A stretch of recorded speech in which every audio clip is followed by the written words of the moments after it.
A broke waitress found the mob king's son bleeding behind her restaurant, and the phone number in his pocket belonged to the most feared man in Savannah. Would you have called him Nora Ellis had only $62 in tips, a past-due pharmacy bill, and a mother waiting at home for medicine they could barely afford. The rain was coming down hard over the alley behind the Magnolia Room, turning the pavement black and shining under one broken light. She should have kept walking. Poor women learn early that trouble with expensive shoes usually belongs to dangerous men. But then the boy opened one swollen eye and whispered for his father. This story is about fear, loyalty, betrayal, and the kind of love that refuses to become a cage. Stay with this story until the end. Like the video and comment where you're watching from. Before that call shook Vincent Cole's world apart. Nora Ellis had spent the whole day trying to keep her own from falling through her fingers. She woke before sunrise in an apartment above a closed laundromat on the south side of Savannah, where the walls were thin, the floorboards complained, and the pipes knocked like somebody trapped inside them. Rain tapped softly against the window glass. Not hard yet, just enough to make the morning feel colder than it was. The city outside still slept under a gray sky, but Nora was already at the kitchen table with a mug of instant coffee, a pencil, and a stack of bills spread in front of her like evidence. Rent first, then electricity, then bus fare, then her mother's medication. The numbers did not fit. They never fit. No matter how Nora turned them, no matter what bill she pushed to next week, no matter how many shifts she picked up, the math always ended with something missing. Across the room, Ruth Ellis slept on the couch beneath a faded blue blanket. She had insisted the couch was more comfortable than the bedroom because it sat closer to the bathroom. Nora had not argued. Cancer had taken enough from her mother already. If Ruth wanted to pretend the couch was a choice and not a surrender, Nora let her have that small dignity. A pill bottle sat on the coffee table beside a glass of water. Empty. Nora stared at it for too long. Her phone buzzed beside the bills. St. Agnes Medical Center. She watched the name flash on the cracked screen until it stopped. A voicemail followed. She did not play it yet. She already knew what soft voice would be waiting there. Someone from billing someone trained to sound gentle while explaining that kindness had limits and medication required approval. Ruth stirred on the couch. "Baby," she said, voice rough with sleep. "You're staring at those papers like they owe you an apology." Nora folded one of the bills and slipped it under the coffee mug. "They do." Ruth smiled faintly, but the smile did not last. Pain moved under her face before she could hide it. Nora saw the small tightening near her mouth, the careful breath, the hand pressing lightly to her abdomen. "You need your morning dose," Nora said. "I need coffee first. You hate coffee. I hate being told what I need more." Nora crossed the room and adjusted the blanket around her mother's legs. Ruth's hair had grown back in soft gray wisps after the last round of treatment, but she still looked smaller than Nora remembered. Nora remembered a woman who carried grocery bags up 3 flights without stopping, who sang along to Motown while cleaning, who once scared a landlord into fixing a broken heater by standing in his office until he did it. This woman on the couch still had that fire in her eyes, but her body had become an unreliable house. Nora touched the empty pill bottle and tried to keep her face calm. "I will pick it up after work." Ruth looked at her too sharply. With what money Nora gave the kind of smile she used at restaurant tables when men complained about prices they could easily afford. "With my charm. Lord help us." "That bad. You have plenty of charm. You just point it like a knife." Nora laughed despite herself. It came out small, but it was real. For a moment, the apartment felt less like a sinking boat. Then her phone buzzed again. This time, Nora turned it face down. Ruth saw. "Hospital." "Probably. You should listen." "I will." When Nora gathered the bills into a neat pile. "When I have an answer better than please wait." Ruth's face softened. That was worse than scolding. Nora May. Don't. I hate what this is doing to you. Nora stood too fast and carried her coffee mug to the sink, though it was still half full. It is not doing anything to me. That is a lie. It is doing things to us. There is a difference. Ruth watched her from the couch with eyes too tired and too knowing. You were supposed to be in nursing school. Nora gripped the edge of the sink. I can go back. Not if you keep working yourself into the ground. I am not in the ground. No, Ruth said quietly. You are just living like you do not mind getting close. The words settled in the kitchen. Nora wanted to answer. She wanted to make a joke, change the subject, tell her mother she was being dramatic. But the rain had grown harder against the glass, and the apartment smelled like old coffee and medicine they could not afford, and Nora had no pretty words left. So she dried her hands, kissed Ruth's forehead, and said the only thing she could still promise. I will be back late. Eat the soup in the fridge. Ruth caught her wrist. Did you eat? Nora looked down at her. I will. You say that like I believe you. You raised a suspicious woman. I raised a tired one. Nora squeezed her mother's fingers. Same thing in this city. By 4 that afternoon, Nora was tying a black apron around her waist inside the staff hallway of the Magnolia Room. The restaurant sat near the Savannah River in an old brick building with green shutters, gas lamps, and white curtains that glowed gold after sunset. Tourists thought it looked romantic. Couples posed beneath the sign outside, smiling under umbrellas, never knowing that half the city's quiet money moved through the private dining room in the back. The Magnolia Room served shrimp and grits and cast-iron oysters on crushed ice bourbon cocktails with orange peel and secrets with every closed door. Nora had worked there for almost 3 years, long enough to know which guests wanted warmth and which wanted silence, long enough to know that the richest men rarely raised their voices, long enough to know that the men who tipped the most were not always the safest. The owner, Mr. Halston, ran the front of the restaurant like a polite funeral. He smiled at everyone, laughed too softly, and sweated through his collar whenever certain names appeared on the reservation list. That night, one of those names sat printed in black ink beside table 9. Cole. No first name needed. Nora saw it while checking the seating chart near the host stand. Her coworker Jenny leaned over her shoulder and whispered, "He is coming tonight." Nora did not look up. "Looks like it." Jenny crossed herself with 2 fingers, then pretended she had been fixing her necklace. "I hate when he comes in." "No, you hate how quiet everyone gets. That is what I said." Nora tucked a loose strand of hair behind her ear and glanced toward the back room. 2 men in dark coats had arrived 30 minutes earlier and taken positions without ordering drinks. One stood near the front entrance, the other near the hallway that led to the private rooms. Security, not the restaurant's. His. "Marcus is here already," Jenny murmured. Nora followed her gaze. Marcus Ward stood near the bar, broad as a doorway with a shaved head, and a face that suggested he had once smiled by accident and regretted it. He looked at no one directly and still managed to see everyone. Nora picked up a tray of water glasses. "Then try not to spill anything."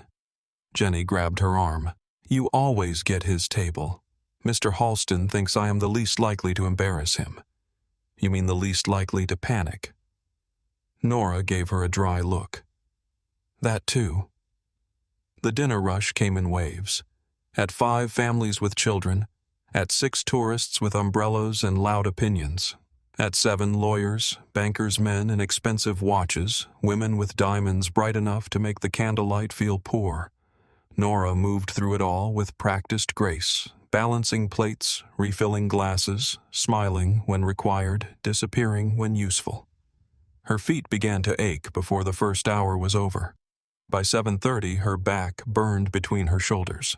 By 8, a man at table 12 had snapped his fingers at her twice, and she had imagined dipping his hand in the gumbo before asking if he needed anything else. She did not, of course.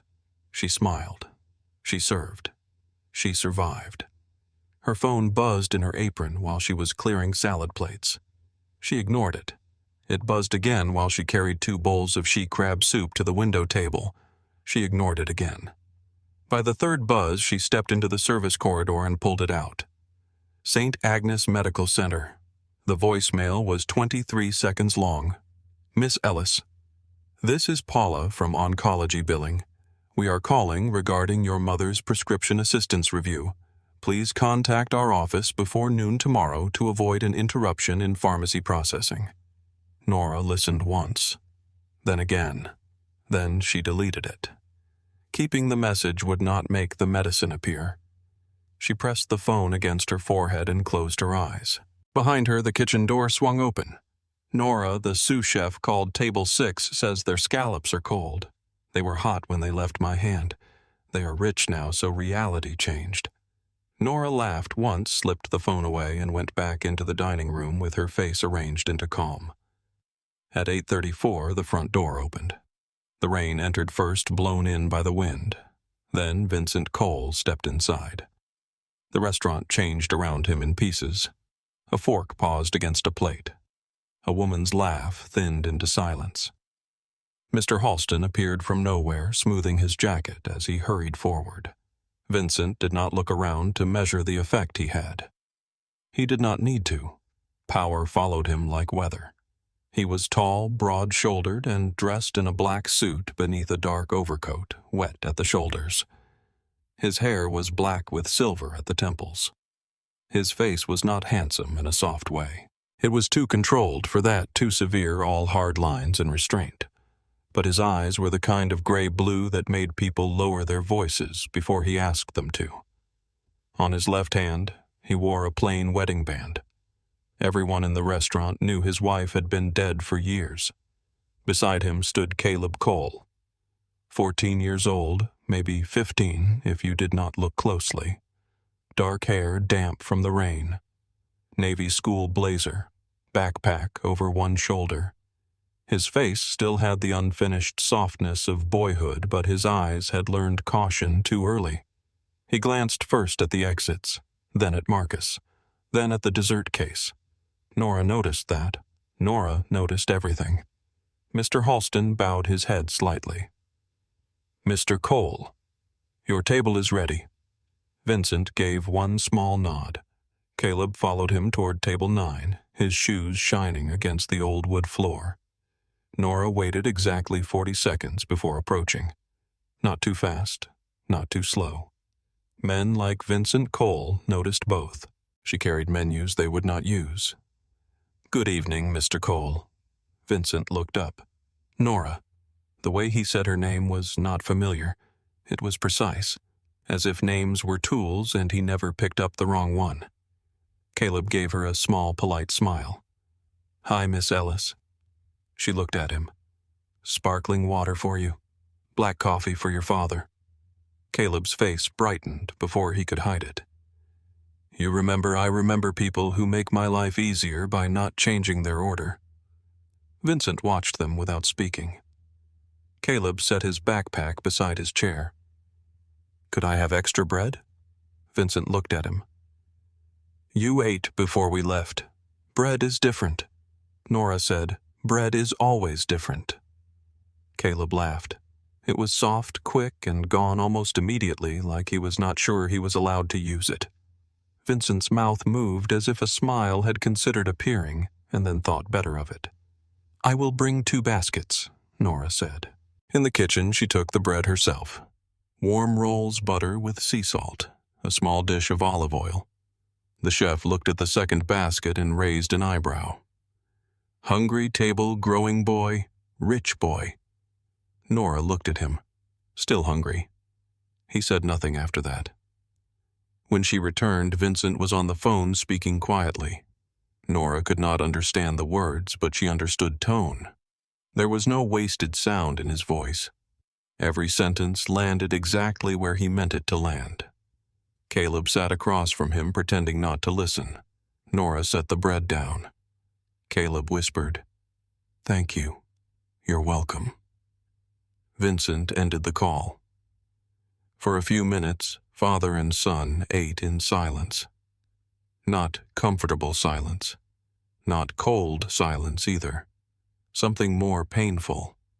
The kind made by two people who loved each other, but could not find the door between them. Nora had seen that silence in hospital rooms, in kitchens, in couples who had forgotten how to fight because fighting required hope. With Vincent and Caleb, the silence was made of fear, protection, grief, and too many words swallowed before they became dangerous. Caleb picked at his food. Vincent noticed. What? Nothing. Caleb. The boy looked up. You do not have to correct everyone who talks to me. Vincent set down his fork. If they cross a line, yes, I do. He asked about school last time. He did it to remind you he has access. Caleb gave a bitter little laugh. Everybody has access to me. Drivers, guards, cameras, locked doors. I cannot even walk into our own house without someone watching. Vincent's voice softened, though his face did not. You are my son. I know, Caleb said. That makes me a target. Vincent went very still. Caleb looked away. No, sorry, that is not what I meant. Yes, Vincent said quietly. It is. Nora stepped back before either of them could remember she was there. But Vincent's eyes lifted. He had heard her hearing them. Around 9:10, Preston Vale arrived. He entered like a man who expected the room to forgive him before he did anything wrong. Tan coat, polished shoes, blonde hair swept neatly back, and a smile warm enough to be useful. He moved through the Magnolia Room as if every table belonged to someone who owed him something. Nora disliked him before she had a reason. That usually meant the reason was coming. Nora Ellis Preston said as she passed near the bar. Still working too hard, she balanced a tray against her hip. Only when customers keep showing up. His smile widened. Careful. A mouth like that gets noticed. Nora gave him the same polite expression she gave men who mistook discomfort for invitation. I will take my chances. His eyes lingered 1 second too long before he moved away. Preston crossed to Vincent's table and bent slightly, speaking low. Nora was at the next table pouring wine for a couple celebrating their anniversary. She kept her wrist steady and her face empty. Caleb's route still the same tonight? Preston asked. Vincent looked up. Why security rotation? Marcus wanted confirmation. Nora's gaze did not move, but she felt Marcus near the entrance like a stone in the room. He did not look like a man waiting on anyone's confirmation. Vincent said, Same route. Preston nodded. Good. I will update the team. He straightened and looked at Caleb. How is school kid Caleb's shoulders tightened? Fine, Vincent said. That is enough, Preston. Preston lifted both hands. Just being friendly. No, Vincent said. You are being familiar. The smile stayed on Preston's face, but something underneath it cooled. Of course. As he passed Nora, he said softly, Some families make walls out of love. Nora did not answer.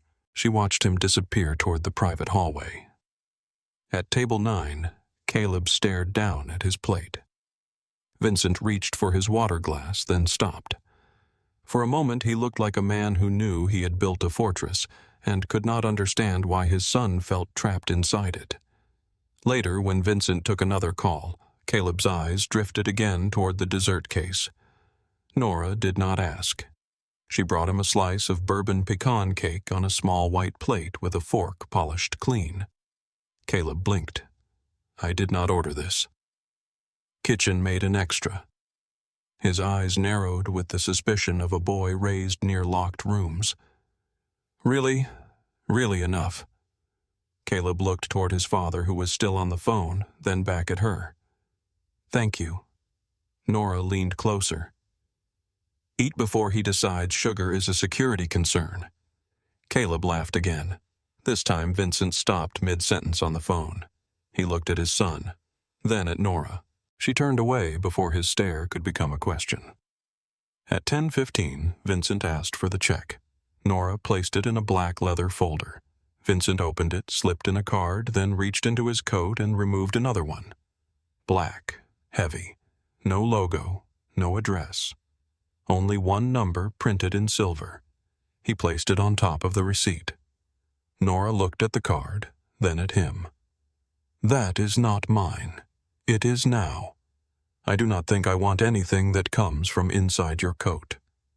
Caleb covered a smile with his napkin. Vincent slid the card closer with 2 fingers. "If my son ever needs help and I am not there, call." Caleb's cheeks darkened. "Dad." Vincent did not look away from Nora. "You pay attention. It is my job." "No. Your job is to serve food. What you do is different." Nora felt heat rise in her face, not from flattery, but unease. "I am not part of whatever this is." "I know." "Then why give it to me?" Vincent's eyes held hers. "Because people in my world see what benefits them. You see what is wrong." For once, Nora had no answer. The restaurant seemed to dim around them. Candlelight moved over Vincent's face, catching the hard line of his jaw, the silver near his temples, the wedding band he still wore like a grief he refused to put down. Caleb said quietly, "You are making it weird." Vincent finally looked at him. Something almost warm passed through his eyes. Then he stood. "Keep the card, Nora." She picked it up because leaving it on the table felt more dangerous than taking it. Vincent left cash in the folder. More than the bill. More than the night deserved. When Nora saw the amount after they walked out, her throat tightened. $300. Enough to pick up Ruth's medicine. Not enough to make the fear stop. At the door, Caleb paused and looked back. "Thanks for the cake. Any time." He hesitated while Vincent waited beneath the green awning outside. "Do you ever get tired of people pretending they are not scared?" The question hit Nora in a place she did not expect. She looked around the dining room at Mr. Halston, pretending not to watch Vincent through the window, at guests, pretending their conversations had not lowered, at herself, pretending her mother's prescription was no longer a crisis because $300 had appeared in a leather folder. "Every night," she said. Caleb nodded like he understood too well. "Me too." Then he followed his father into the rain. After they left the room, slowly remembered how to breathe. A woman laughed too loudly near the bar. Silverware clinked. Mr. Halston exhaled beside the host stand and touched 2 fingers to his chest when he thought no one saw. Nora slipped the black card into the inner pocket of her coat. She told herself she kept it because throwing it away felt stupid. That was not the truth. She kept it because Vincent Cole had looked at her like she was useful in a way that had nothing to do with carrying plates. She kept it because Caleb had asked a question no child should have known how to ask. She kept it because emergencies never called ahead.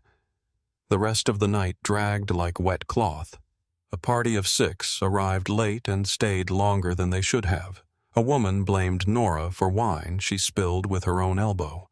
A man at table 14 touched Nora's wrist while asking for the check, and she pulled away smoothly enough that he could pretend it had not happened. By 11:30, her smile had become something held together by habit. In the kitchen, the dishwasher cursed at a clogged sink. The line cooks argued over missing containers. Mr. Halston counted cash in his office with the door half closed. Jenny sat on an overturned crate rubbing her feet. Nora checked her phone. A text from Ruth waited there. "Do not come tonight. Rain is bad. I am fine. Love you." Nora stared at the words. Her mother always said she was fine when she was not. She typed back, "I will come tomorrow before work. I got enough for the medicine. Love you too." She sent it before she could think too hard about where the money had come from. At 11:50, Nora clocked out. Her regular tips came to $62. She folded them into one pocket and Vincent's cash into another separate, as if keeping the money apart changed what it meant. Near the office, the night manager, Carla, looked up from the schedule. "I need you Sunday." Nora stopped. "I am already on Friday and Saturday," Jenny called out. "My mother has an appointment Sunday." Carla sighed like illness had been invented to ruin staffing. "Can you move it?" Nora stared at her. "No." Carla's mouth tightened. "Fine, but do not complain when your hours get cut next week." There it was. The punishment dressed as policy. Nora wanted to scream. Instead, she nodded once and walked away. In the staff bathroom, she changed out of her apron and into her thin winter coat. The lining had torn near the left sleeve. One button did not match the others. Her hair had slipped loose around her face and there were shadows beneath her eyes deep enough to look permanent. She touched the pocket where the black card sat. For emergencies only. Nora almost laughed. Her entire life felt like an emergency. But she doubted Vincent Cole meant rent notices, hospital bills, and a mother pretending not to be afraid. She left through the kitchen. The cooks were cleaning down the line. The dish machine hissed steam. Someone had turned the radio low, an old soul song crackling beneath the clatter of pans. Night. Nora, one of the prep cooks, called. "Careful out there. I always am." That was not true. No one could always be careful. Not when they were poor. Poverty made people gamble with weather, time, sleep, safety, and pride. It turned bad choices into the only available road and then blamed you for walking it. Nora pushed open the back door. Rain struck her face cold and hard. The alley behind the Magnolia Room stretched ahead, black brick-silver puddles and one flickering light above the service entrance. She pulled the door shut behind her, tucked her chin down, and started walking with the black card in her pocket. The alley swallowed her one step at a time. Rain came down harder now, slanting between the brick walls and breaking against the pavement in cold, silver bursts. Nora kept her head low, one hand closed around the strap of her purse, the other tucked into the pocket where Vincent Cole's black card rested against her fingers. She hated that she could feel it there. A small, heavy thing. A number that did not belong in her life. The service door clicked shut behind her and the warmth of the Magnolia Room disappeared, as if it had never existed. Ahead, the alley stretched toward River Street, where the last bus waited somewhere beyond the rain and traffic lights. Nora walked fast, careful over the slick patches near the dumpsters. Her shoes were not made for weather like this. They were made for polished restaurant floors, spilled wine, broken glass, and 10-hour shifts that ended with swollen feet. Halfway down the alley, she heard something. At first, she thought it was the rain running through the gutters. Then it came again. A breath, small, wet, human. Nora stopped. Every sensible part of her body told her not to turn around. Savannah was beautiful in postcards, but alleys after midnight belonged to rats, drunk men, and trouble with teeth. Women like Nora learned rules early. Keep walking. Do not investigate. Do not make eye contact with darkness. Do not become part of a story somebody else started. She took one more step. The sound came again, thinner this time, almost swallowed by the rain. Nora turned. The security light above the service entrance flickered, throwing the alley into brief slices of yellow and black. For a second, she saw nothing but wet brick trash bins and the shadow of the delivery van parked crooked near the wall. Then the light flickered again. A shoe. Polished black leather, too expensive for the alley. Nora's breath caught. "No," she whispered, though she did not know yet what she was refusing. She moved closer slowly at first, then faster when she saw the shape curled beside the van. A boy lay on his side in the rain, one arm twisted beneath him, dark hair plastered to his forehead. His navy blazer was torn at the sleeve. Blood ran from a cut near his brow and mixed with the water beneath his face. Nora dropped to her knees so hard pain shot through both legs. She touched his shoulder. "Hey, can you hear me?" The boy stirred. His face turned just enough for the light to find him. Nora went cold all the way through. Caleb. Caleb Cole opened one swollen eye. His lips moved. No sound came out. For one terrible second, Nora forgot everything. The rain, the alley, the bus, her mother's medicine, her own name. Caleb was not supposed to be here. He belonged behind guarded gates inside black cars across candlelit tables with extra bread and sad eyes. He belonged under Vincent Cole's impossible protection, not bleeding against a brick wall behind a restaurant. Nora forced air into her lungs. "Think." She pressed 2 fingers to his neck. There. Fast pulse, too fast but steady. She leaned close to his mouth, breathing shallow, uneven. "Okay," she said, though nothing was okay. "You're with me. Stay with me." Her nursing classes came back in broken flashes. Airway, breathing, circulation. Do not move the patient unless the scene is unsafe. Keep him warm, keep him talking if he can talk. Call for help. Her hands shook, but they still worked. She shrugged off her coat and laid it over him. Rain hit her blouse immediately cold enough to steal her breath. She ignored it and looked down his body, bruising along his cheek, blood at his lip. One hand scraped raw, his blazer dark near the ribs. Maybe rain, maybe something worse. "Caleb, I need you not to move." His fingers scraped weakly against the pavement until they touched her wrist. "Dad," he whispered. "I know. Call." Nora's heart slammed against her ribs. The card. She fumbled inside her coat pocket, panic making her fingers clumsy. For one wild second, she thought it was gone. She pictured it slipping beneath a table, falling near the register, vanishing because life had a cruel sense of timing. Then her fingers found the thick black edge. She pulled it out. Rain dotted the surface. One silver number waited. Nora took out her phone, wiped the cracked screen against her wet sleeve, and dialed. 1 ring. 2. The line connected. A man answered without greeting. "Speak." That single word made the alley feel smaller. Nora swallowed. "Mr. Cole, this is Nora Ellis, from the Magnolia Room." There was a pause. In the background, she heard faint voices, low music, maybe glass against glass. Then everything on his end went quiet. "I know who you are." Nora looked down at Caleb. His eye fluttered. His chest rose as if every breath had to be negotiated. "Your son is behind the restaurant," she said. "In the alley. He is bleeding. He can't stand." Silence. Not disbelief alone. Something colder.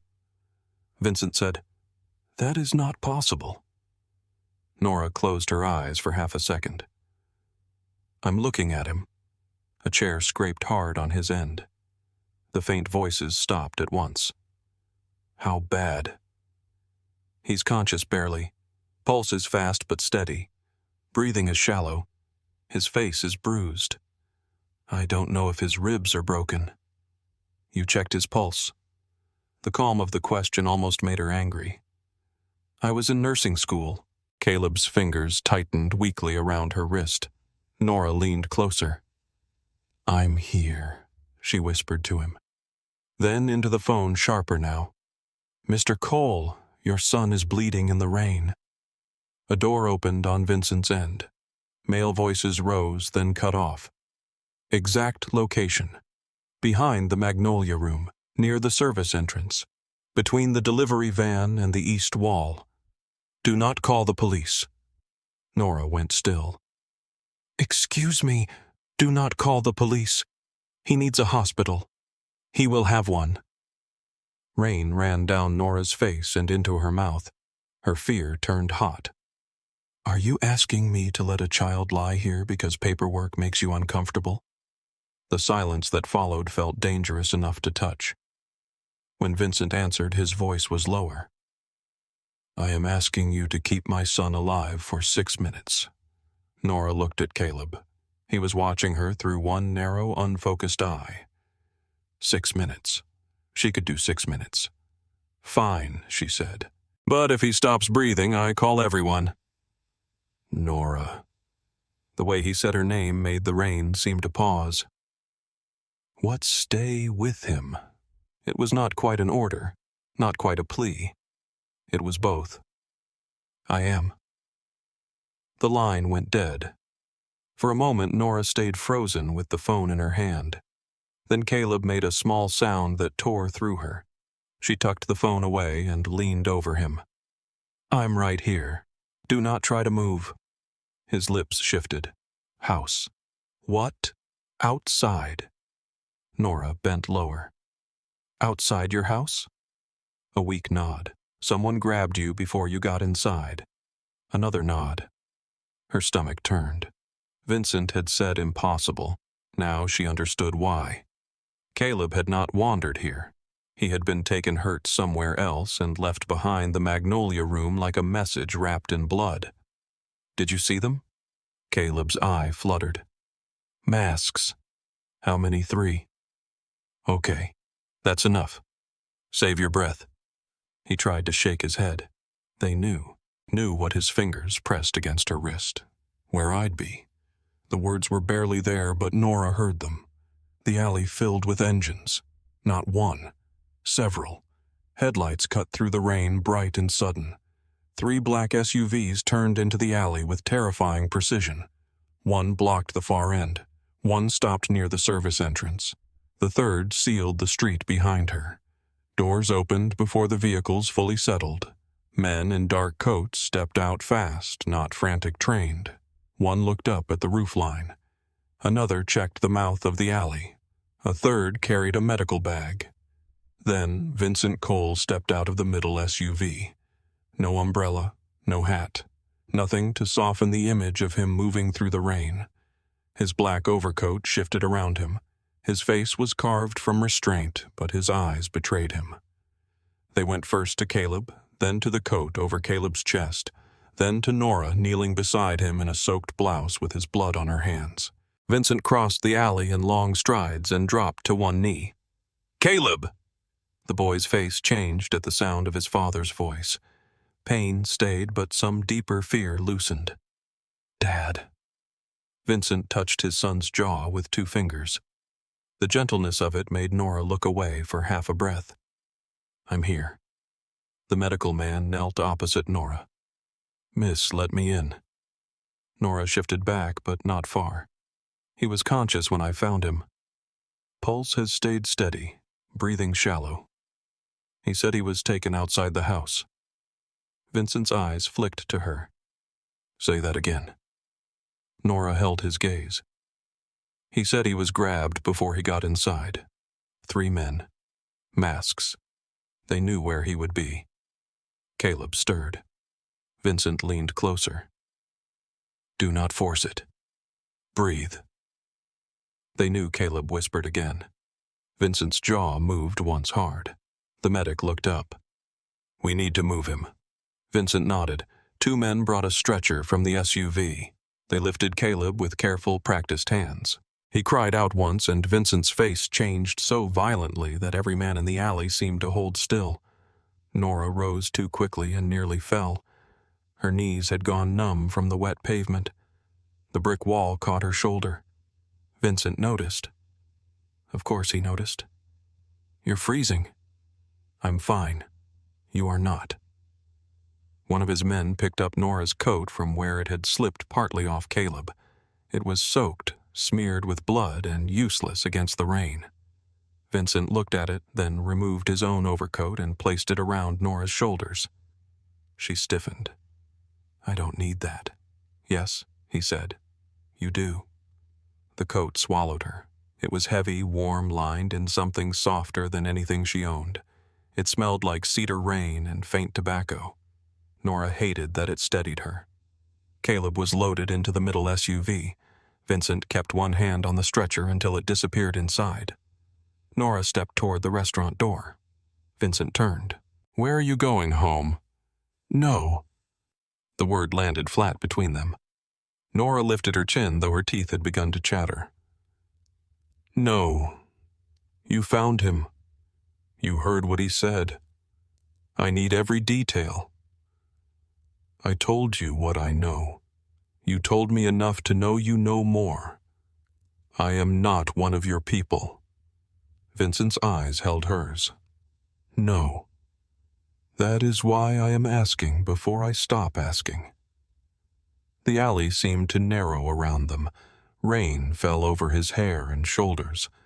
Behind him, his men waited without looking like they were waiting. Every exit belonged to him. Nora should have been terrified. She was. But she was also angry, and anger warmed what the cold could not reach. Your son asked me to stay, she said. Not you. Vincent's expression shifted. Something quiet moved through it. Then he opened the SUV door himself. Then come because he may ask for you again. That was the thing that worked. Not the authority, not the threat, not the coat around her shoulders. Caleb. Nora looked toward the vehicle. A hospital. Yes, a real one. The best one. She believed him. She wished she did not. All right, she said. But I sit where I can see him. Vincent stepped aside. Then sit beside me. Inside the SUV, the air was warm, dark, and too clean. Caleb lay secured across the rear section, wrapped in thermal blankets, while the medic checked his blood pressure and shined a light into his eyes. Nora climbed in carefully. Vincent followed, filling the space beside her without touching her. The door shut with a heavy sound. The convoy moved. Savannah blurred outside the tinted windows, rain streaking the city into gold and black. Nora sat with Vincent's coat still around her hands, clasped tightly in her lap. Her wet shoes left small dark marks on the floor mat. She wondered if anyone in a car like this had ever worried about ruining something simply by existing inside it. Vincent did not speak for the first minute. Then he said, "Start from when you left the restaurant." So she did. She told him about clocking out, about the alley. The breath, the shoe, the way Caleb had been lying on his side, the card, the call. She repeated every word Caleb had forced out through swollen lips. Vincent listened without interruption. His face did not change, but his thumb pressed slowly against the inside of his wedding ring. When Nora said Caleb had mentioned the house, Vincent closed his eyes for 1 second. I watched him go inside, he said. The words sounded dragged out of him. Tonight, Nora asked. Yes. Could someone inside have let him back out? Vincent opened his eyes. Careful. That was a question. In my world, questions become accusations quickly. Then maybe your world needs better questions. The medic glanced up, then quickly looked back at Caleb. Vincent stared at Nora. She had spoken before fear could edit her. I'm sorry, she said, though she was not sure she was. No, Vincent said. You are not. That almost made her smile. Then Caleb made a small broken sound from the back, and Vincent turned immediately. Caleb. The boy's good eye opened. Dad, I am here. Don't go after Drake. Vincent went still. Nora looked between them. Drake. Vincent did not answer her. Why would you say that? Caleb swallowed painfully. They said his name. Vincent's hand curled into a fist. They wanted me to hear it. The medic said, He needs to rest. Vincent leaned closer, his voice controlled with terrifying effort. Who said Silas Drake's name? I don't know. Masks. Did you see anything else? Caleb's breath hitched. One had... He winced. Wrist. Vincent's gaze sharpened. What was on his wrist? Caleb's voice thinned. Black flower. The SUV seemed to lose all warmth. No one spoke. Even the medic stopped moving for a beat too long. Nora looked at Vincent. "What does that mean?" He did not answer at first. His eyes stayed fixed on his son, but whatever he saw was far beyond the car. Finally, he said, "It means someone I trusted put his hands on my child." St. Catherine's Medical Center appeared ahead, but the convoy did not stop at the public emergency entrance. It turned down a private drive beside the hospital, past a gate that opened before the vehicles reached it. 2 doctors and 3 nurses waited under a covered entrance. No one asked for insurance. No one asked for identification. No one asked why a bleeding boy had arrived with armed men and a waitress wrapped in a mob king's coat. They already knew not to ask. The rear door opened. Caleb was lifted out. Vincent followed with one hand on the stretcher. Nora stepped out after them. Her legs nearly buckled when the warm air from the private lobby hit her. A nurse noticed and reached for her elbow. "Are you injured?" "No. It's his blood." The nurse's eyes moved to Vincent's coat, then away. "This way." They moved quickly through a private corridor. The floors shone under soft lights. Framed paintings of marshland and riverboats lined the walls. It did not smell like St. Agnes. There was no sour coffee, no crowded waiting room, no television shouting into the night, no tired mother arguing with a clerk about what insurance did not cover. It smelled like antiseptic and money. A doctor stopped Vincent outside a trauma room. "Mr. Cole, we need space." Vincent looked at him. The doctor held his ground, but barely. Nora stepped beside Vincent before she could think better of it. "Let them work." Every man in the hall turned toward her. Vincent's head moved slowly. Nora held his gaze. "If you scare them, they'll still treat him. But they'll be thinking about you instead of him." The silence was enormous. Then Vincent stepped back. The doctor disappeared into the room with Caleb. The doors closed. Vincent stood there with his eyes on the handle as if he could force the room to surrender answers. Nora became aware of her own body again. The cold, the exhaustion, the dried blood under her fingernails, the weight of Vincent's coat slipping from one shoulder. She pulled it tighter without meaning to. Marcus Ward approached Rain still dark on his collar. "House team is locked down. Eli is pulling cameras. No police chatter yet." Vincent said, "Keep it that way." Nora looked at him. "You really are not calling the police?" "No, because you do not trust them." Vincent's eyes stayed on the trauma room door. "Because I know them." A nurse led Nora and Vincent into a private consultation room.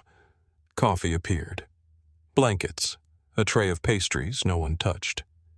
Someone brought Nora dry socks and a sweatshirt with the hospital name stitched over the chest. She stared at them like they had been handed across a border she had no papers to cross. Vincent stood by the window. Nora sat because her legs demanded it. For several minutes, neither spoke. Then Vincent said, "Why did you stay?" Nora looked up. "You already asked me that." "I am asking again." She studied him under the soft hospital lights. At the restaurant, Vincent Cole had always seemed surrounded by invisible walls. Here, those walls were still there, but one had cracked enough for grief to show through. "He was a kid in the rain," she said. "That simple, no. Nothing is that simple." But it was enough. Vincent turned from the window. Most people would have walked away. "You keep saying that like you want it to be true." His eyes narrowed. "Why would I want that?" "Because if people are selfish, the world you built makes sense." The words came softly, but they landed hard. Vincent did not move. Nora looked down at her hands. "I'm tired. I should not have said that." "Yes," Vincent said. "You should have." She looked back up. For the first time since she had known him, Vincent Cole looked less like a threat than a man trying not to break in front of a stranger. The door opened. A doctor entered, pulling off blue gloves. Vincent crossed the room in 2 strides. He is stable, the doctor said quickly. Concussion, bruised ribs, facial trauma, minor lacerations. No internal bleeding on initial imaging. We are monitoring for swelling, but he is awake intermittently and responding. Vincent's shoulders lowered by a fraction. Nora felt her own breath return. "Can I see him?" Vincent asked. "Yes, briefly. Keep him calm." Vincent looked at Nora. The doctor followed his gaze. He asked for her too. Nora blinked. "Me." Vincent's expression softened in a way so brief she almost missed it. "You stayed," he said. Caleb's room was dim. Machines glowed beside the bed. His bruises looked worse under clean light. Every cut had been washed and dressed. He seemed smaller against the white sheets. Vincent went to one side of the bed. Nora stood at the other, unsure what to do with her hands. Caleb's good eye opened. "There she is," he whispered. Nora tried to smile. "Try not to sound so surprised." His mouth twitched. Vincent leaned over him. "Tell me only what you can." Caleb's gaze shifted to his father and fear returned to his face. "They grabbed me outside before I got to the door. I thought Marcus was behind me, but he wasn't. Marcus stood rigid in the doorway. The rotation changed. Marcus said, voice tight. Preston confirmed it with me." The name settled into the room. Preston. Nora remembered him at the restaurant. Caleb's route still the same tonight's security rotation. Marcus wanted confirmation. Caleb continued each word, costing him. "They put me in a car. One kept saying Drake wanted you to know. Another told him to shut up." Vincent's hand rested lightly on Caleb's shoulder, and the black flower Caleb swallowed. When he held me down, his sleeve moved. I saw it. Vincent closed his eyes once. When he opened them, the father was still there. But the king had returned. He bent and kissed Caleb's forehead. "Sleep, Dad. I am right outside. Don't kill the wrong man." The room went silent. Vincent looked at his son for a long moment. "I won't." Nora believed he meant it. She also believed that someone in Savannah had just become a dead man walking. Vincent stepped into the hallway. His men straightened as if pulled by the same wire. His voice was quiet. "Lock down the mansion staff. Bring me every camera from the Magnolia Room to Forsyth Park. Pull phone records from every man with the black magnolia. No one wearing that mark leaves the city." Marcus nodded and moved. Vincent turned to Nora. She stood in Caleb's doorway, one hand on the frame, his coat around her shoulders, his son's blood drying on her sleeve. "I need you to remember Preston Vale," he said. Nora's stomach tightened. "I already do." Vincent's eyes held hers. "Good." Nora did remember Preston Vale. She remembered the way his smile arrived before his eyes warmed. She remembered his voice near the bar, smooth as honey poured over a knife. She remembered him leaning close to Vincent's table, asking about Caleb's route like it was nothing more than a line on a schedule. Most of all, she remembered how easily he had said Marcus's name. Marcus wanted confirmation. Now Marcus stood in the hospital hallway with his jaw locked and his hands at his sides, looking like a man who would rather be shot than explain how someone had used his name to move a child into danger. Vincent watched Nora for another second, then turned away. "Get her somewhere secure." Nora stiffened. Marcus looked at him. Vincent did not look back. "She is not going home." Nora stepped forward. "I can hear you." Vincent stopped. Every man in the hallway went still. Nora was aware of how she looked. Bare feet in borrowed hospital socks. A sweatshirt too large for her shoulders. Vincent's coat still hanging from her like a claim she had not agreed to. Dried blood beneath her fingernails. Wet hair curling around her face. She should have been too tired to argue. She was not. "You do not get to decide that like I am furniture being moved out of the rain." Vincent turned slowly. His face was calm, but there was no softness left in it. Caleb was alive behind the door. Barely. Someone inside Vincent's world had helped put him there. The father in him wanted to stay at that door. The king in him wanted to burn the city until the right man screamed. Nora could see both wars moving behind his eyes. Vincent lowered his voice. The people who took Caleb knew his route from my house. They knew where to leave him. They knew enough about my son to hurt him without killing him. That means they may know you found him. Then say that. I just did. No. You gave an order and wrapped it in danger. The silence around them tightened. Marcus looked at the floor. Vincent stared at Nora. She saw the moment he understood. Not agreed. Understood. He stepped closer but stopped before he entered her space. You are right. The words struck the hallway harder than a shout. Nora blinked once. Vincent continued, each word controlled. I am used to giving orders because hesitation gets people killed. But you are not one of my men. You are not my prisoner. I am asking you to let Marcus take you somewhere safe until I know who did this. Nora searched his face. Safe like a cage. Some cages have locks, he said. This one will have food heat, a phone and a door you can open. I would prefer you do not open it, but I will not chain you to it. Despite the blood, the hospital, and the boy asleep beyond the wall, Nora almost laughed. You really know how to make a woman feel courted. A faint curve touched his mouth there and gone so quickly she might have imagined it. Is that what I am doing? The air changed between them. Not warmer, not easier.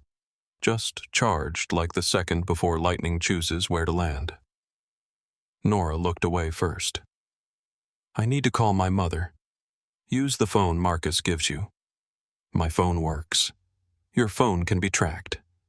Everything you say sounds like a felony. This is not the part you should argue with me about. She hated that he was probably right. Ruth answered on the fourth ring, voice thin with sleep. Baby Nora stood in the corner of the consultation room with one hand pressed to her mouth. Through the narrow window in the door, she could see Vincent standing with his back turned, giving her privacy, even though every instinct in him seemed built to collect information. Hi, Mom. What happened? Nora closed her eyes. Mothers could hear blood in silence. Nothing. I got stuck after work because of the rain. Nora, I am okay. That is what people say when they are not. Nora swallowed hard. The room smelled like coffee, antiseptic, and money. In another room, Caleb Cole slept under clean sheets because Vincent Cole had enough power to make doctors wait at midnight. Across the city, Ruth Ellis was on a couch with an empty pill bottle and a blanket pulled over pain.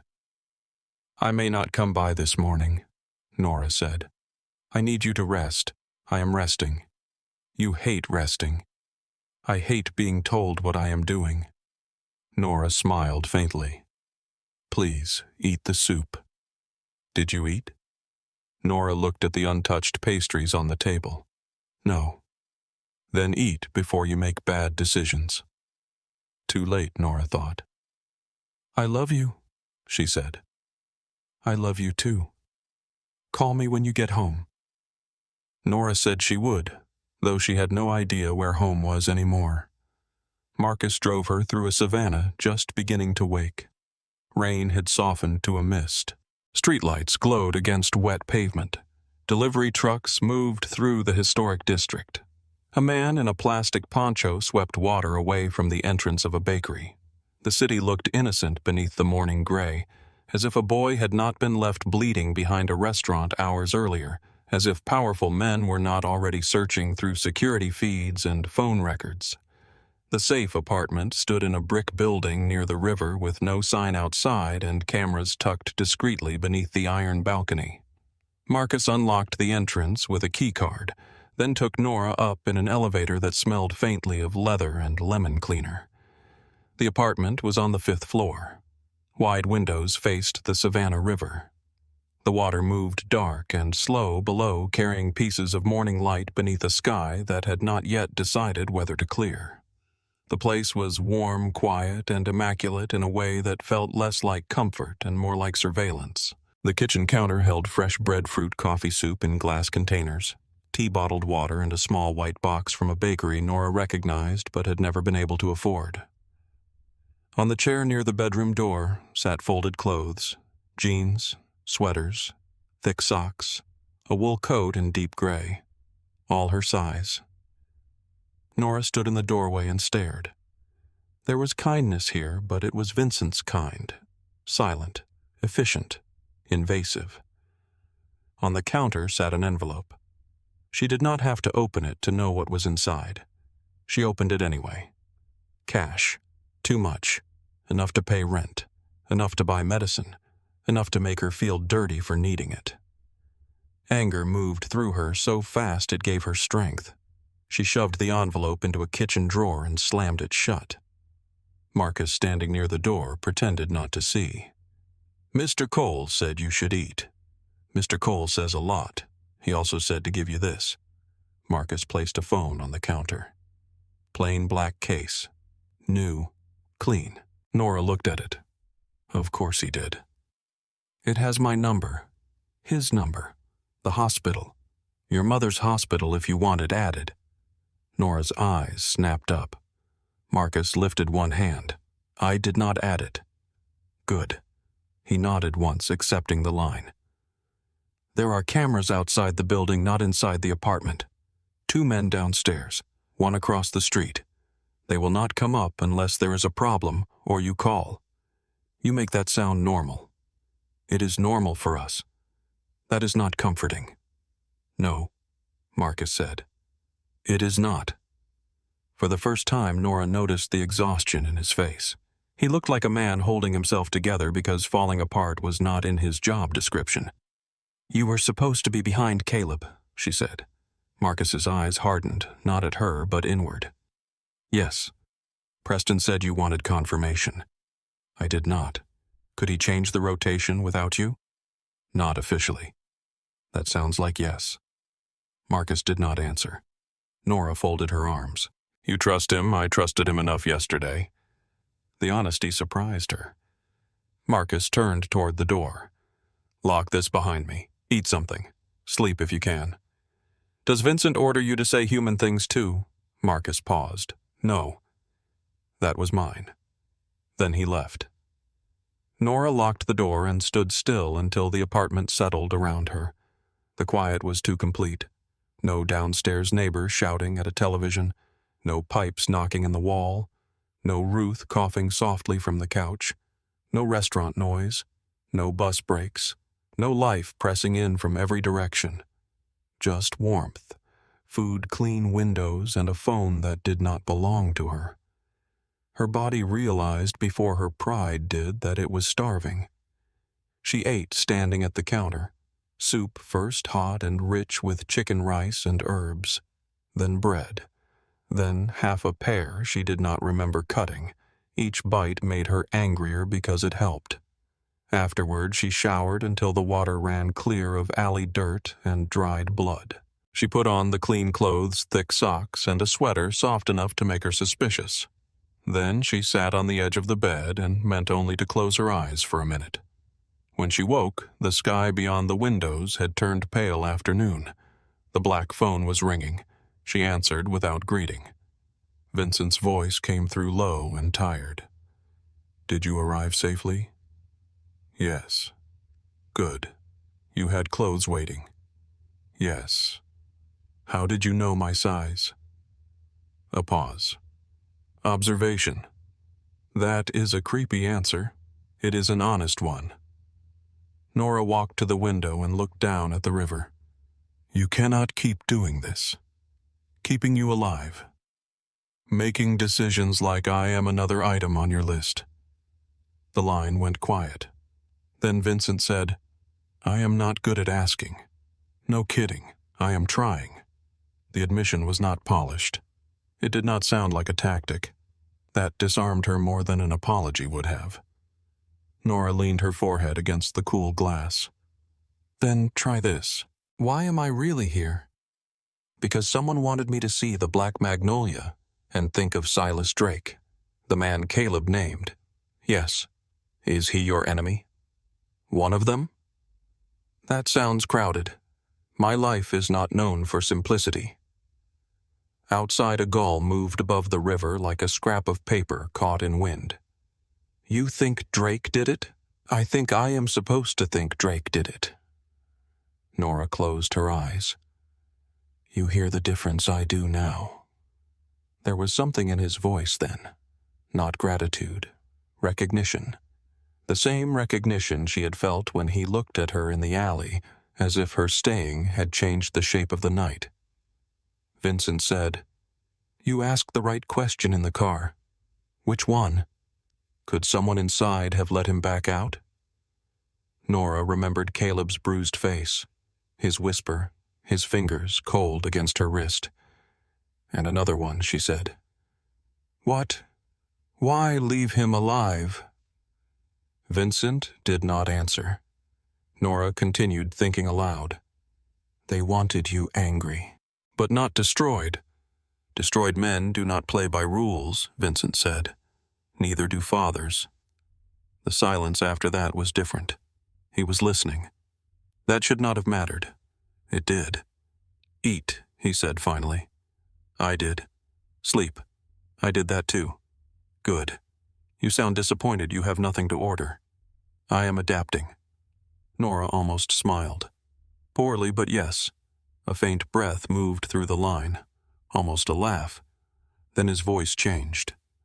I need you to look at something. Marcus returned an hour later and drove Nora to a narrow building near the port. The windows were blacked out. The entrance opened into a hallway that smelled of metal old wood and rain-damp coats. Upstairs, a room glowed with monitors. Eli Rhodes sat at the main desk, thin, sharp-faced, wearing wire-rim glasses and a hoodie under an expensive jacket. He looked more like a graduate student avoiding sunlight than a man who could probably erase someone's life from 6 databases before lunch. Vincent stood behind him. Marcus took position by the door. Nora stopped just inside. Vincent looked at her. You can leave at any time. I know. Do you? No, she said, but I liked hearing it. Eli's fingers paused over the keyboard. Marcus looked away. Vincent's mouth moved almost. Then he turned to the screens. Show her. The first camera showed the street outside Vincent's mansion. The image was grainy, taken from across the road through rain. Caleb appeared under the covered entrance backpack over one shoulder, head down against the weather. He was maybe 6 steps from the door when a black sedan opened. 3 men moved fast. One covered his mouth, one caught his arms. The third opened the rear door. Caleb fought. Nora had expected him to freeze. He did not. He kicked backward, twisted, drove an elbow into one attacker's ribs. The movement was brave, useless, heartbreaking. The men forced him into the car. The sedan pulled away. Vincent did not move, but rage came off him like heat from a stove. The second camera showed the alley behind the Magnolia Room 17 minutes later. The sedan rolled in with its lights off. The men carried Caleb out. Not dragged. Carried.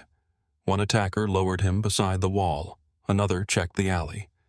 The third crouched near Caleb for a moment. Eli froze the frame. The man's sleeve had slipped back. On his wrist, black ink curved against pale skin. Not a flower like the magnolias blooming in spring gardens.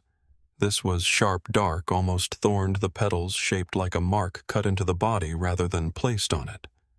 The black magnolia, Vincent said. 12 men wear it. All mine. Nora stepped closer to the screen. Could someone copy it? Marcus answered. They could copy the shape.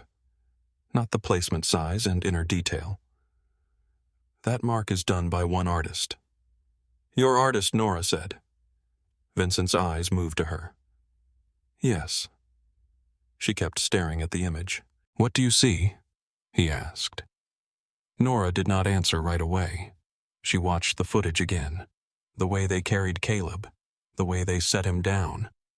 The way one man adjusted his shoulder, not gently but precisely.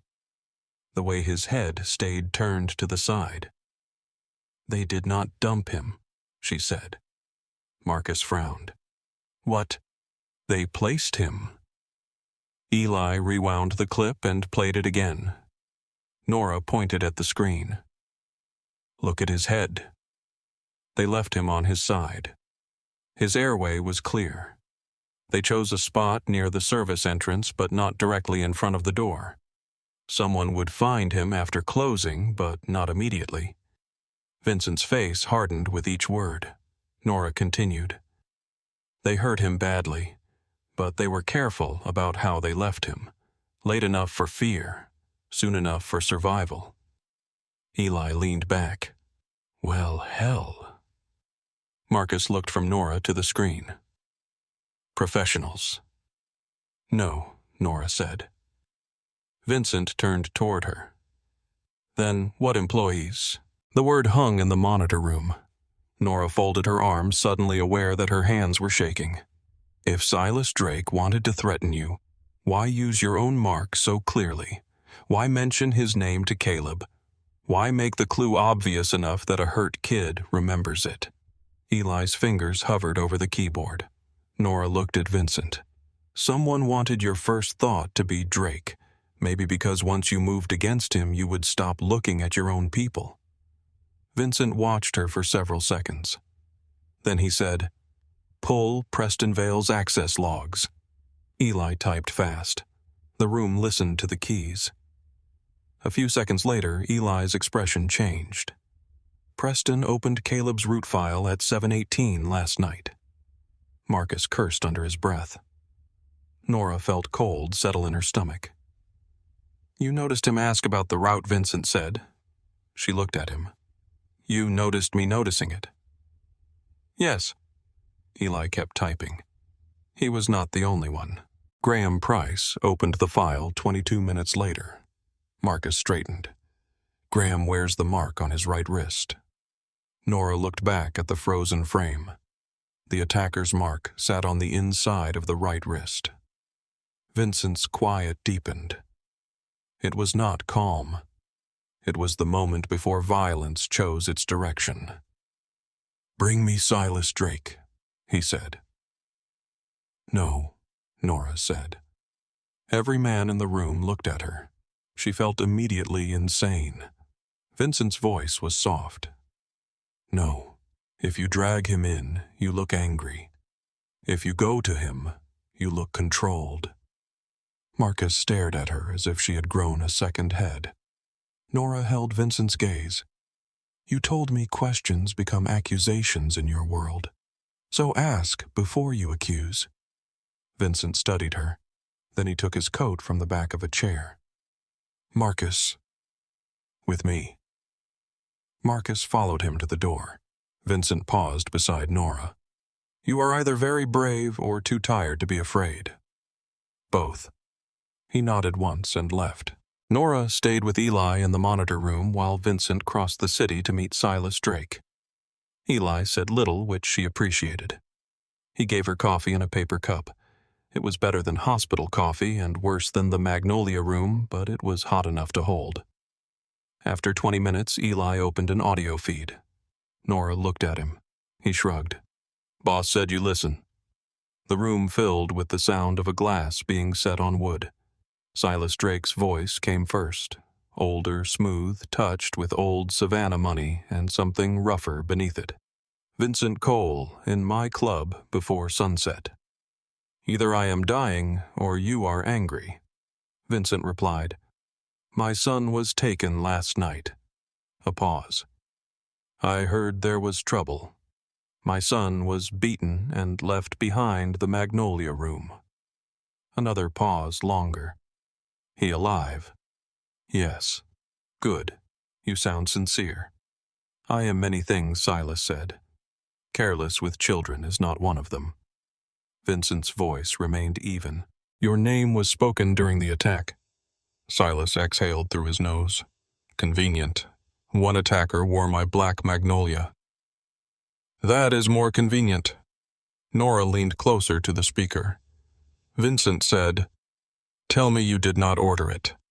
Silas answered immediately. I did not order it. Tell me why I should believe you. Silas gave a humorless laugh. Because if I wanted to move against you, I would hit money, not blood. Blood makes men stupid. Money makes them negotiate. Vincent said nothing. Silas continued. I have grandchildren, Vincent. You know this. You sent flowers when Claire was born. Do not insult me by suggesting I would put a boy in the rain to make a business point. Nora felt the truth of it before she understood why. Silas was proud, dangerous, capable of terrible things, but not guilty of this. Vincent heard it too. Someone wants me looking at you, Vincent said. Then do us both a favor and disappoint him. Who benefits if I do not? Silas took his time answering. A man who needs war to become important. Peace rewards the men already sitting on thrones. War rewards the men who control movement. Eli was already typing. Movement, he whispered. Shipping. Schedules. Access. Preston. The audio continued for several more minutes, but the truth had already entered the room and taken a seat. When the feed ended, Nora sat back. Eli stared at the screen. Well, he said softly, that makes tonight ugly. After dark, Marcus drove Nora back to the river apartment. She expected Vincent to call. Instead, he came to the door himself. When Nora opened it, he stood in the hallway without his men close enough to see. Rain clung to his coat. Fatigue had sharpened his face until he looked carved from bone and restraint. You were right about Drake, he said. Nora stepped aside. I wish I was not. So do I. He entered only a few feet, as if remembering the promise he had made not to take space he had not been given. Nora closed the door. For a moment they stood in the quiet apartment with the river black beyond the glass. Vincent's gaze moved once to the drawer where she had hidden the cash. You did not take the money. I am not for sale. I did not think you were. You left cash on the counter. I thought you might need it. I do need it. That is what made it insulting. He absorbed that without flinching. I apologize. Nora stared at him. You do that more than I expected. Apologize. Surprise me. The corner of his mouth moved. He looked toward the windows. My wife used to say I only knew 3 ways to help. Money men and threats. Was she wrong? No. Nora stood a few feet away from him. What was her name? The silence changed. It became older, heavier. Rebecca. Nora heard the wound in it. She died 4 years ago, he said. Cancer. I am sorry. Vincent nodded once, but his eyes stayed on the river. She was sick before I admitted she was sick. I saw the weight loss, the pain, the way she would press her hand to her stomach at dinner and smile when I looked at her. I had doctors, money, every advantage a man could buy, but I kept thinking there would be time after one more meeting, one more shipment problem, one more dispute. His reflection in the glass looked less solid than the man beside her.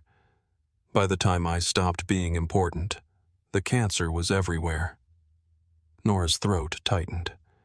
She thought of Ruth on the couch making jokes around pain, pretending an empty pill bottle was not an emergency. Vincent turned his head slightly. Who are you losing? Nora should have lied. She was good at surviving, bad at lying to people who already knew grief by name. My mother. Vincent's eyes settled on her face. Cancer ovarian. Something passed through him. Not shock. Recognition so sharp it almost looked like pain. Nora looked away. Do not. I have not said anything. You are thinking something.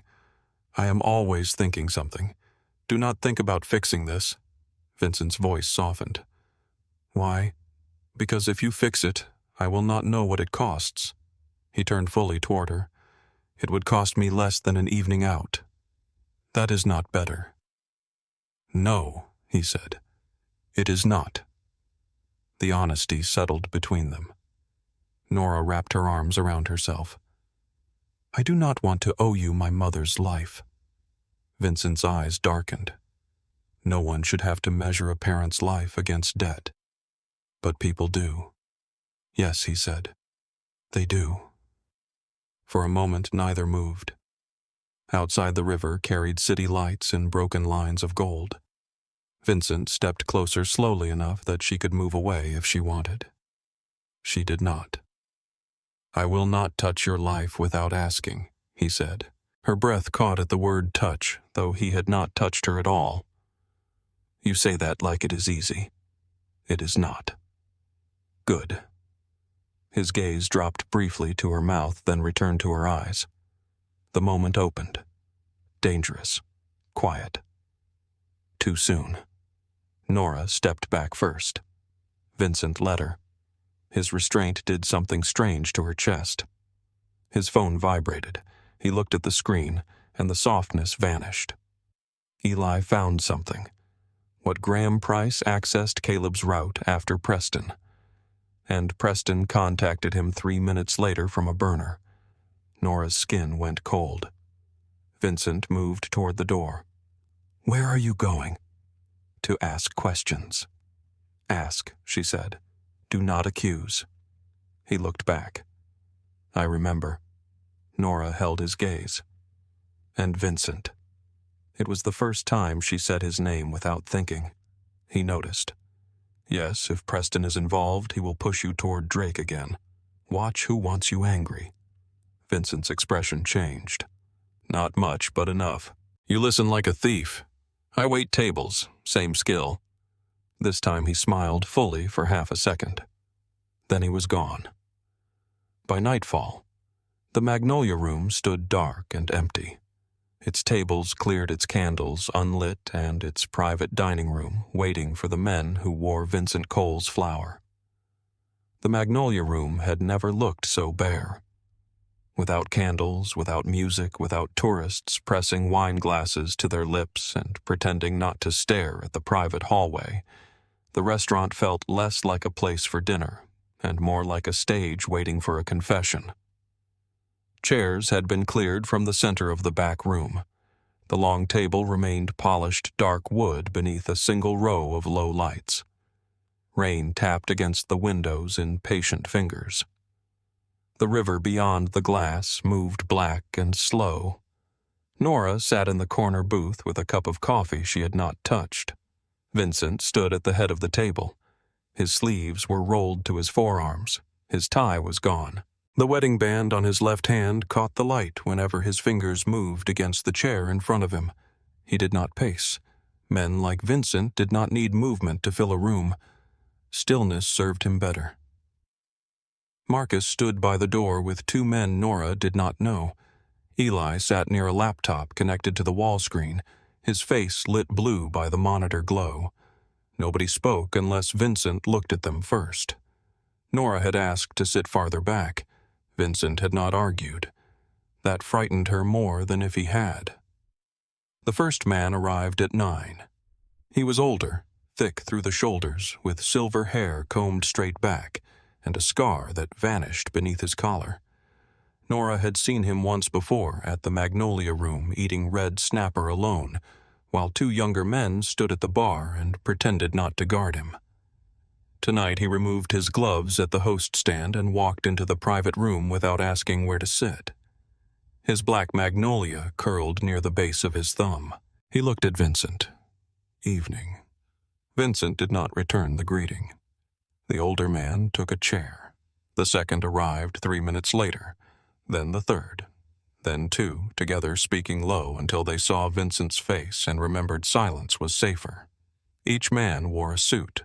Each carried himself like someone who had done ugly things and learned to sleep afterward. Each bore the black flower somewhere on his body. Wrist, neck, behind the ear, near the thumb. Nora watched them all. She watched who looked angry, who looked confused, who looked insulted, who looked afraid. Restaurant work had taught her that faces were never still. Men said one thing with their mouths, and something else with the way their hands found their pockets, their glasses, their cuffs. Vincent had been right about one thing. She paid attention. Preston Vale arrived 7th. He came through the front door with rain on his coat and charm already warmed on his face. His blonde hair was damp at the edges. His smile slid easily across the room, touching every man and belonging to none of them. "Vincent," he said, stopping near the long table.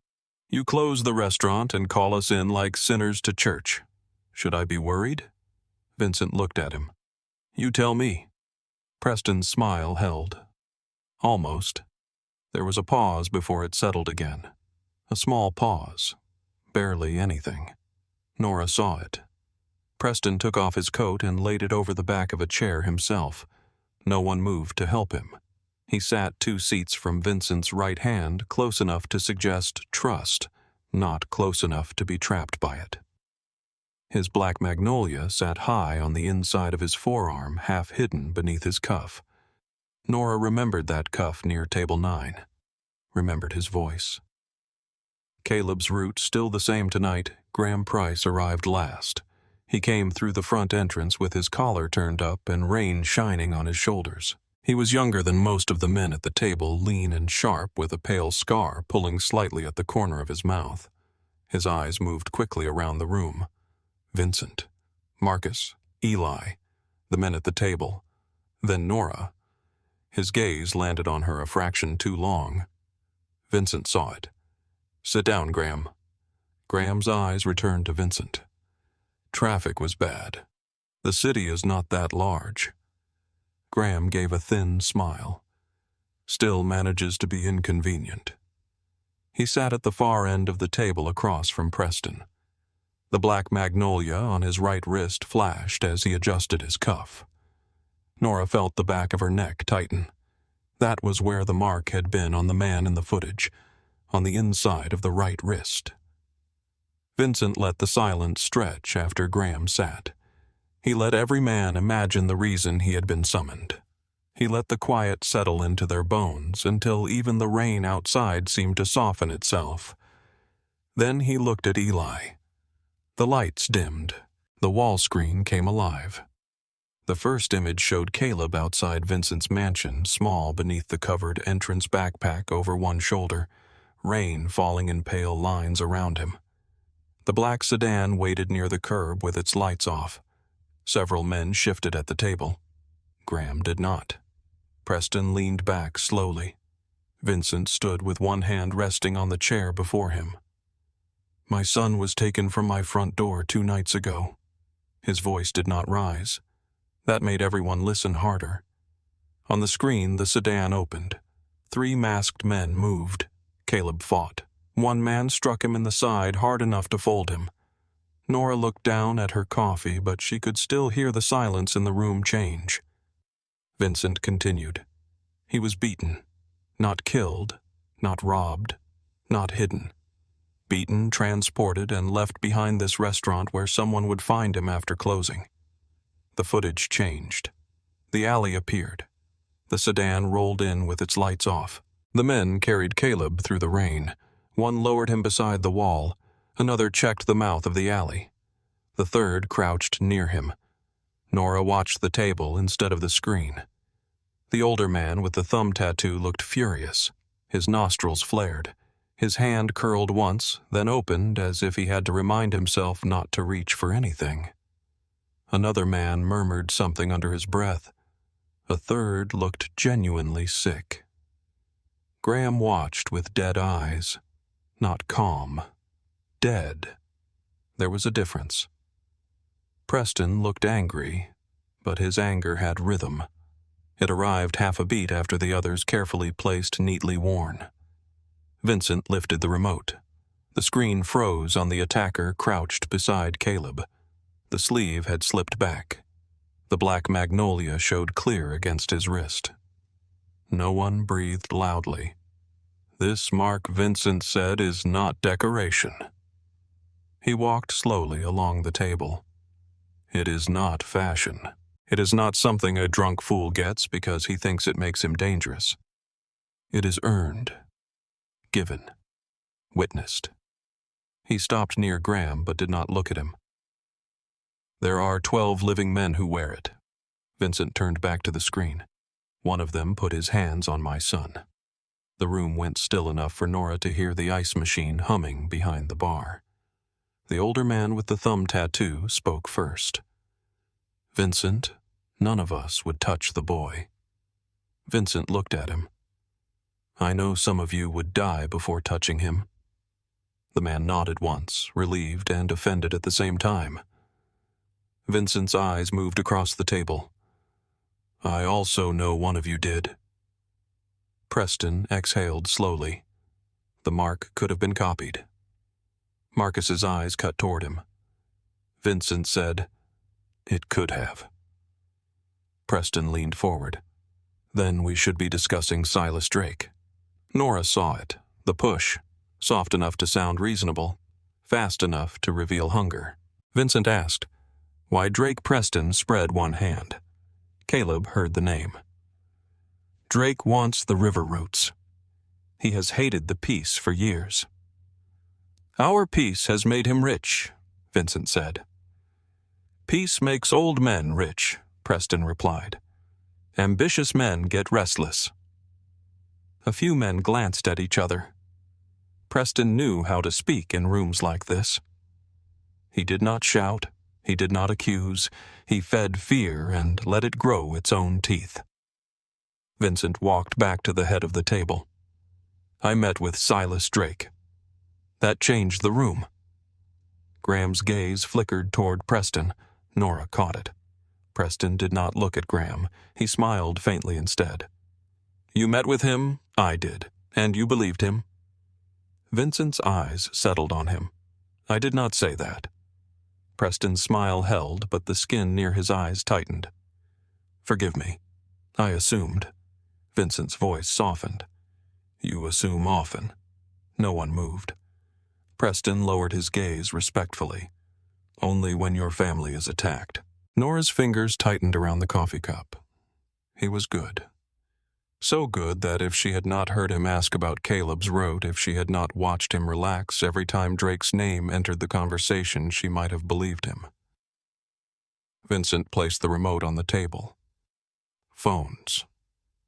A low current moved through the men. Not protest. Calculation. The older man placed his phone down first. Another followed. Then another. Marcus moved around the table with a leather tray. When he reached Graham's hand went into his jacket too slowly. His thumb touched the screen once before the phone appeared.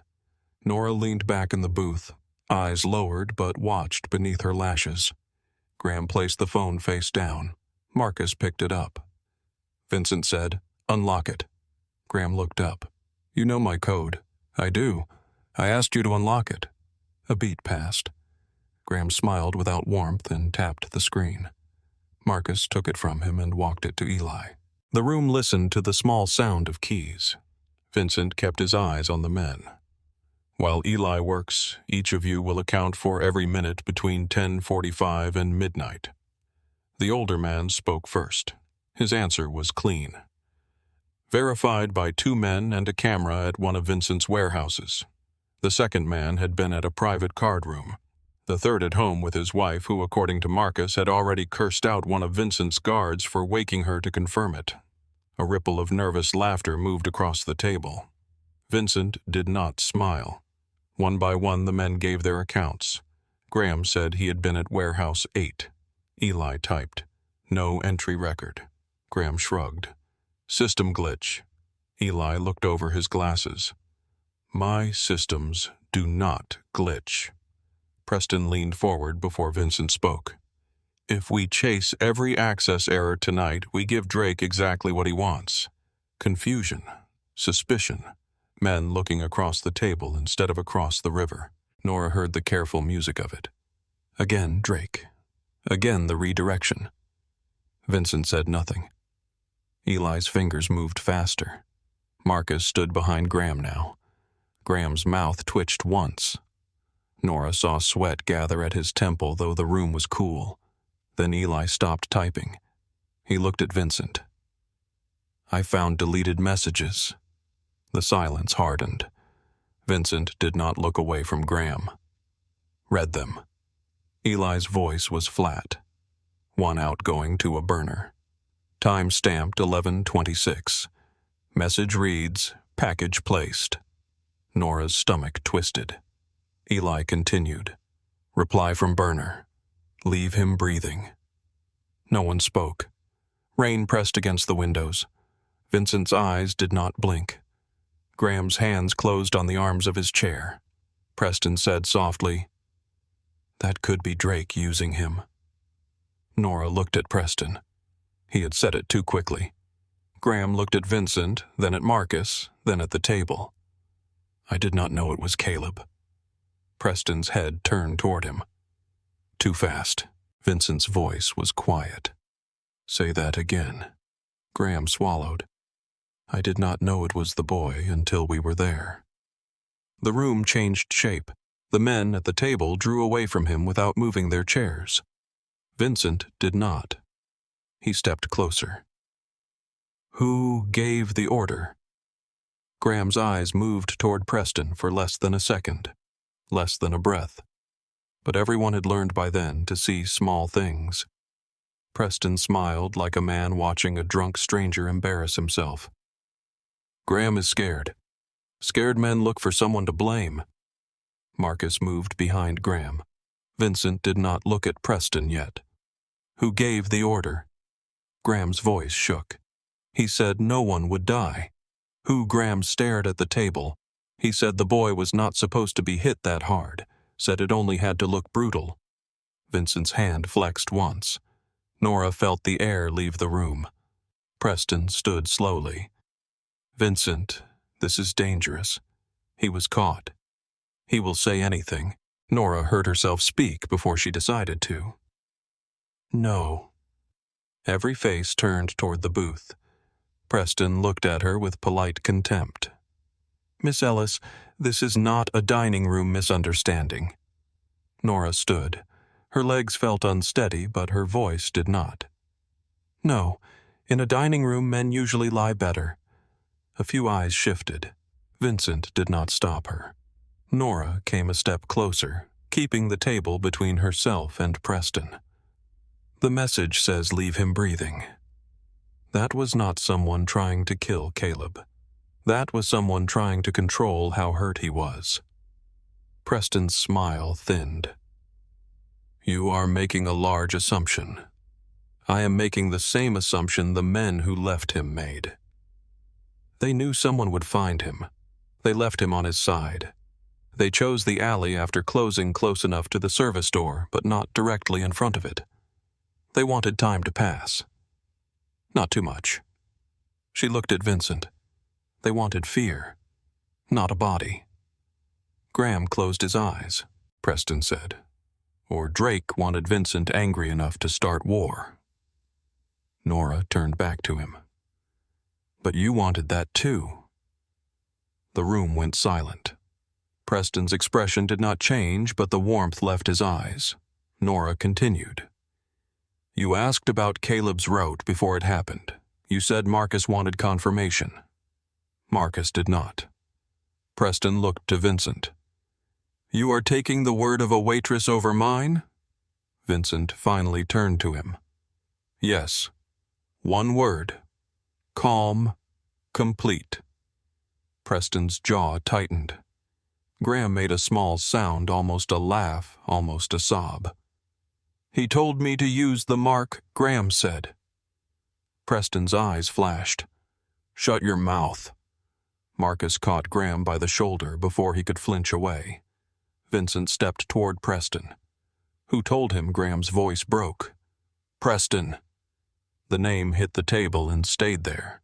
No one defended him. Preston looked around the room, and for the first time that night his charm had nowhere to land. Then he laughed softly. Not because anything was funny. Because the mask had become useless. You always did have a weakness for strays, Preston said. Vincent did not move. Preston's gaze slid to Nora. First Rebecca with her charity plans. Then the boy with his sad little eyes. Now her. Nora felt the insult, but Vincent's face was what held her attention. The mention of Rebecca moved through him like a blade pulled slowly free. Preston saw it and smiled wider. You built an empire on fear, then spent 4 years apologizing to ghosts. The older man at the table said, Careful. Preston ignored him. No, let us say it. Everyone in this room knows it. The ports could have doubled. The river routes could have tripled. But Vincent Cole decided peace made him noble. Vincent's voice was low. Peace made us rich. Peace made us soft. It kept children out of the rain. Preston's eyes sharpened. For one night he was in the rain. And he lived. The words landed wrong. So wrong that even Graham looked at him with horror. Vincent took one step forward. You touched my son to improve business. I touched your myth, Preston said. There is a difference. Men stopped fearing you. They started negotiating. They started saying no. Drake got comfortable. The old men got comfortable. And you stood at the head of it all wearing your grief like a crown. He pointed toward the frozen image of Caleb on the screen. War would have reminded them. Nora could barely breathe. Vincent's face was calm now, completely calm. That was the most frightening thing she had seen all night. Preston looked at Nora again. And then this woman walks in with wet shoes and a brave mouth, and suddenly you listen like she belongs at the table. Nora lifted her chin. I was at the table. You just thought I was serving it. Something flickered across Vincent's face. Preston's smile died. Then his right hand moved. Marcus shouted. The room snapped into motion. Preston reached inside his jacket, but Vincent was already moving. Fast. Controlled. A chair struck the floor. Marcus crossed the space behind Graham.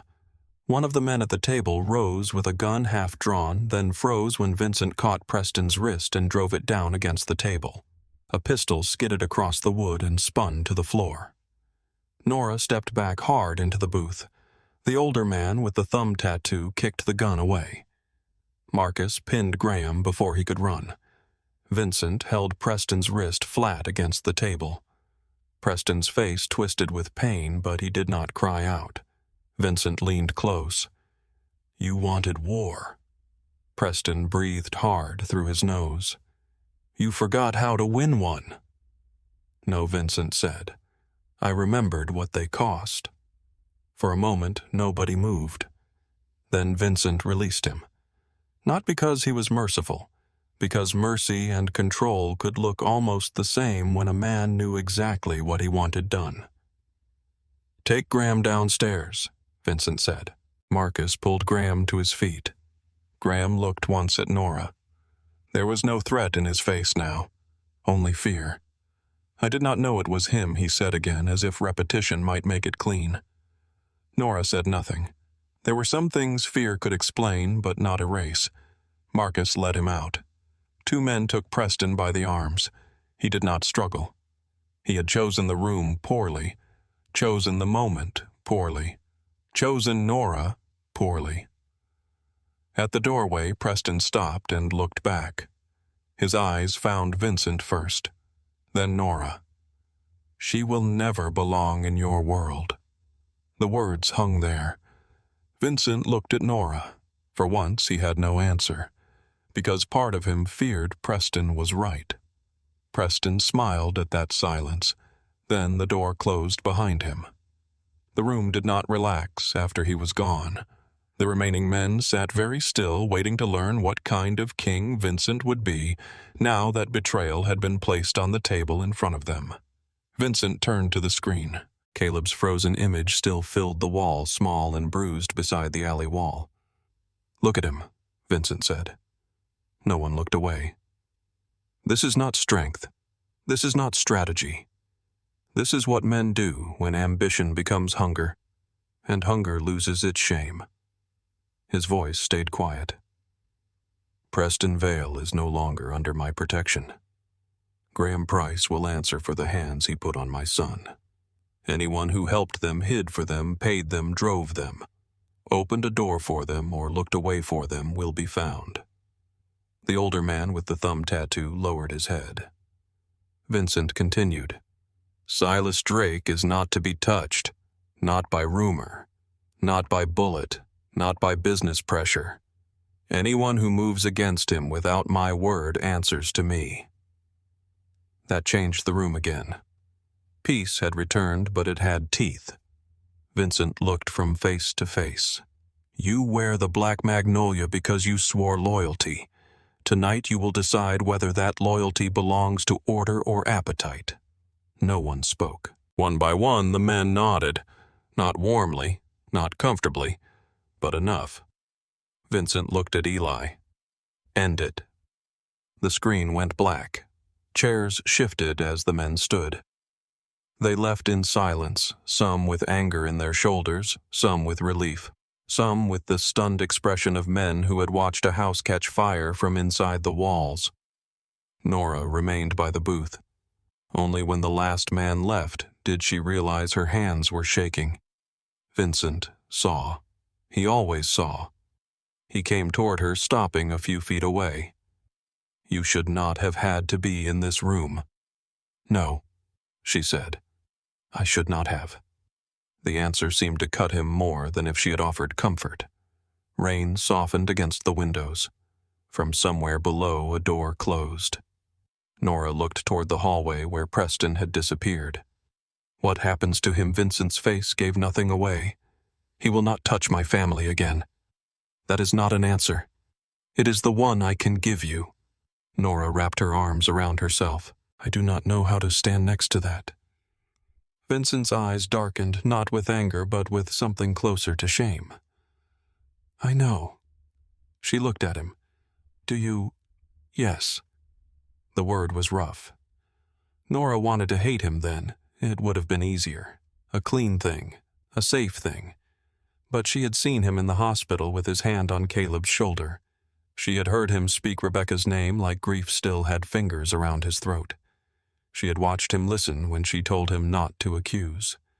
None of that erased what he was. That was the problem. He was not a monster instead of a father. He was both. Vincent took one step back, giving her the space before she asked for it. I will have Marcus take you to your mother. Nora blinked. What? You need to see her. I need to know Caleb is safe. He is. You said that before. Pain moved across his face. Only once. Only briefly. Yes, he said. I did. Nora's anger softened at the edges and hated itself for doing so. Eli appeared near the door holding his phone. Boss. Vincent turned. Eli's voice lowered. Hospital called. Caleb is awake. The change in Vincent was almost invisible, but Nora felt it. The whole room seemed to shift toward the boy lying under hospital lights. Vincent looked at Nora. For the first time all night, the king was gone. Only the father remained. Come, he said. It was an invitation this time, not an order. Nora picked up her untouched coffee, set it down again, and followed him out of the dark restaurant into the thinning rain. Rain followed them to the hospital. It slid down the windshield in silver lines while Savannah blurred beyond the glass, all gas lamps, wet brick, and empty streets. Nora sat beside Vincent in the back of the SUV, her hands folded tightly in her lap. His coat was no longer around her shoulders, but she could still feel the weight of it from the alley, still smell cedar and rain whenever she breathed too deeply. Vincent did not speak. Neither did she. The silence between them was not empty. It was crowded with Preston's voice, Caleb's bruised face on the screen, Graham's confession, and the question Nora could not stop hearing. What happens to him? Vincent had answered without answering. He will not touch my family again. Nora looked at the city outside and wondered how many sentences in Vincent Cole's life had been built that way, clean on the surface, dark underneath. She had known dangerous men existed. She had served them coffee. She had watched them tip too much and speak too softly. Knowing was different from riding beside one while rain washed blood from the city and left everything else behind. Vincent's phone rested in his hand. He had not looked at it since they left the restaurant. That frightened her too. A man like Vincent Cole did not ignore his phone unless something mattered more. When they reached Street, Catherine's, the private entrance opened before the SUV stopped. Marcus was already there, standing beneath the covered drive with rain darkening his shoulders. His face was unreadable, but his eyes found Vincent's first, then Nora's. "Doctor says he is alert," Marcus said. "Asking for you both." Vincent moved before the sentence ended. Nora followed him through the warm lobby and down the private corridor she already hated. The floors still shone. The framed marsh paintings still hung beneath soft lights. The air still smelled like antiseptic and money. But now every step felt different. The first time Nora had walked this hall, Caleb had been half-conscious, and Vincent had looked like a man holding the world together with both hands. Now the world had cracked anyway. A nurse met them outside Caleb's room. "Keep it calm," she said. Vincent nodded once. The nurse looked at him as if she did not quite trust that nod, then opened the door. Caleb lay propped against pillows, pale beneath the bruises. One side of his face was swollen, his lower lip split, his ribs wrapped beneath the hospital gown. A monitor blinked beside the bed in slow green lines. He looked smaller than he had at table 9, smaller than he had in the alley, as if pain had peeled away the oldness from his eyes and left only a boy trying hard not to be afraid. His gaze moved first to Vincent, then to Nora. "There she is," Caleb whispered. Nora stopped beside the bed. "You keep saying that like I am hard to find." "You were in the rain," he said. "Then you were gone. I am here now." Vincent stood on the other side of the bed, his hand hovering near Caleb's blanket but not touching yet. Caleb noticed. "You can sit down, Dad." Vincent looked almost startled. "I am fine. You look like a haunted coat rack." Nora coughed softly into her hand. Vincent looked at her. She looked at the floor. Caleb's mouth twitched, then pain caught the expression and turned it shallow. Vincent sat, awkwardly, as if chairs beside hospital beds were foreign objects and surrender had poor instructions. Caleb watched him for a moment. "Did you find who did it?" Vincent's face changed by degrees.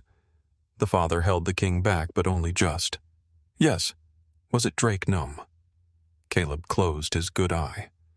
Relief moved through him so visibly that Nora felt it in her own chest. "I told you. You did. I thought you would not listen." Vincent's hand finally settled on the blanket near Caleb's arm. "I almost did not." Caleb opened his eye. "But you did." Vincent looked across the bed at Nora. "Yes." Caleb followed his gaze. "She stopped you." Nora lifted both hands slightly. "I mostly asked inconvenient questions." Caleb looked back at his father. "Listen to her more." "That sounds dangerous," Vincent said. "It is probably good for you," Nora said. "Let us not make that hospital policy." For the first time since the attack, Vincent made a sound that might have become a laugh if it had been allowed more practice. Caleb heard it. His face softened. Then fear returned quieter but deeper. Who was it? Vincent's eyes darkened. Preston. Caleb did not speak for several seconds. Outside the room, someone walked past in soft shoes. A machine hummed. Rain ticked faintly against the window. Caleb stared at the ceiling. He always smiled at me. Nora's throat tightened. Vincent said, "I know. I hated him." Vincent looked at his son sharply. Caleb swallowed. I did not know why. He made me feel like he was waiting for me to be useful or dead. The words struck the room and stayed there. Vincent closed his eyes once. I should have seen it. Caleb turned his face toward him. You cannot see everything. I am supposed to. No, Caleb whispered. You are supposed to be my dad. Nora looked away. This was not a room she belonged in, and yet Caleb's hand moved weakly across the sheet toward her. She took it before he had to ask. His fingers were cool. Vincent saw. Something moved in his face, not jealousy, not resentment, something closer to gratitude and grief sharing the same narrow space. Caleb looked between them. Do not kill the wrong man, he said again softer. Vincent leaned closer. I will not. Caleb's eye searched his face. And do not become the wrong man. That silence was different. It did not belong to fear or strategy. It belonged to truth. Vincent bowed his head. For a moment, the most feared man on the Georgia coast looked like a father kneeling inside himself.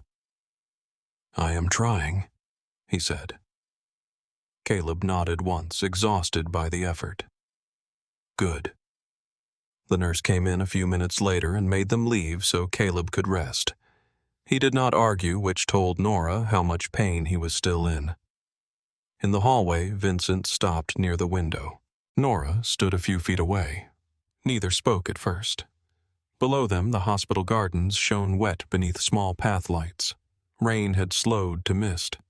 The city beyond the glass was still moving, still breathing, still unaware of the private wars taking place inside rooms with soft lighting and locked doors. Vincent said, He asked me not to become the wrong man. Nora looked at his reflection in the window. He knows you. Yes. He loves you anyway. Vincent's jaw tightened. That may be the cruelest part. No, Nora said.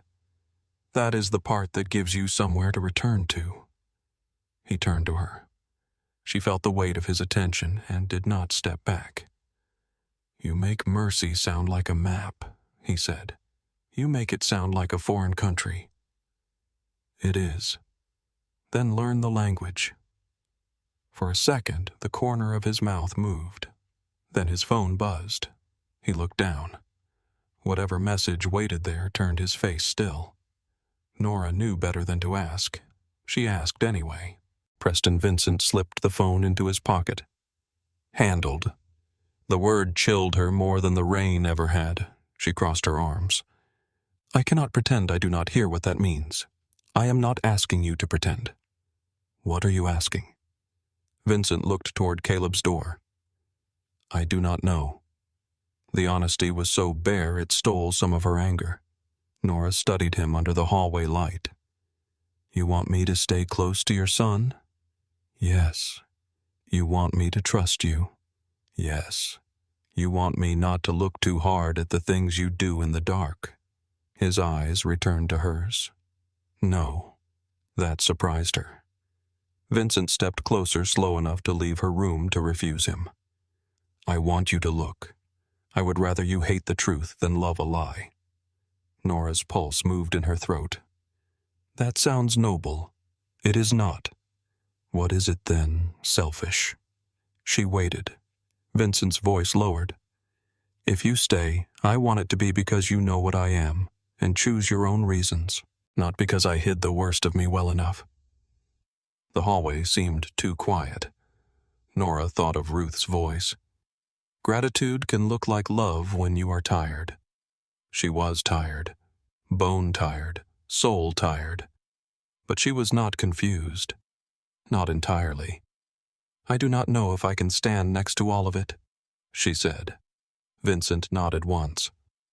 I know, and I will not be bought. I know. If you help my mother, you ask me first. You ask her to. You do not move us around like pieces on a board. His eyes held hers. I understand. No, Nora said. You hear me? Understanding comes later. A faint, almost painful smile touched his mouth. Fair. Nora looked toward Caleb's room. He needs more than guards. I know. He needs a father who does not make him feel like the cost of being loved is being watched every second. Vincent looked away. That landed. Good. It was meant to. He also needs someone to tell him the truth, Nora said. Not the pretty version. Not the crime family version. The truth he can survive. Vincent's hand moved once against his wedding ring. Rebecca would have said the same. Nora softened despite herself. Then maybe listen to both of us. Vincent looked back. For a long moment, something unsaid passed between them. Not romance yet. Not safely. It was stranger than that.